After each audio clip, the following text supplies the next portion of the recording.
Hello' guys, কি খবৰ? খবৰ নিশ্চয় সকলোৰে ভালেই। মৰ্ণিং ভিডিঅ'টো আৰম্ভ কৰি দিছোঁ। বতৰ যিহেতু এইকেইদিন ঠাণ্ডা, সেইবাবে অলপ স্পাইচি খাব মন গৈ থাকে, হয়নে নহয়? আৰু সেইবাবে মই ফ্ৰাইড ৰাইচ বনাব লৈছোঁ। ফ্ৰাইড ৰাইচত এয়া আপোনাৰ ফ্ৰেঞ্চবিন আছে, গাজৰ আছে, কেপচিকাম, বিলাহী সেয়া আছে। আপোনালোকে প্ৰয়োজন হ'লে বেলেগ বেলেগ শাকো দিব পাৰে। মোৰ ওচৰত সাধাৰণভাৱে এইকেইটাই আছিলে, সেইবাবে মই এইকেইটাই দিলোঁ। এইটো ভালদৰে আচলতে শাকখিনি ভালদৰে ভাজি ল'ব লাগিব। ভাজি হোৱাৰ পাছত ইয়াতে আপুনি ভাতটো দি দিব পাৰে।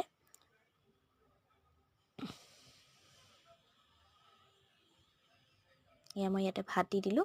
ভাতটো দিয়াৰ আগত ইয়াতে মই কণী দুটা দি দিছিলোঁ। কণী দুটা আচলতে দিয়াটো দেখুওৱা নহ'লে। কণী দি দিব পাৰে। কণী আপোনালোকে প্ৰয়োজন হ'লে দিবও পাৰে, খালে দিবও পাৰে, নাখালে নিদিবও পাৰে। তাৰপাছতে ভাত দি দিব লাগিব। ভাতখিনি ভালদৰে দিয়াৰ পাছত আপোনালোকে ইয়াতে মছলাবোৰ এড কৰি দিব পাৰে। মছলা আপোনালোকে যি যি খায় আৰু সেইবোৰ দি দিব পাৰে। মই আচলতে বিশেষভাৱে ইয়াত মছলা ইউজ কৰা নাই, চিম্পুলকৈ বনাইছোঁ। অকণমান মাত্ৰ বিৰিয়ানী মছলা এড কৰিছোঁ।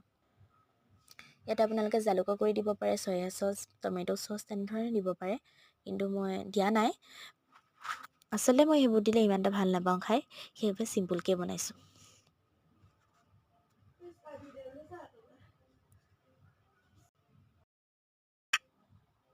অকণমান সময় ভালদৰে লৰোৱাৰ পাছত ঢাকনাখন অকণমান মাৰি দিব, যিহেতু মছলাটো মিলিব লাগিব সেইবাবে।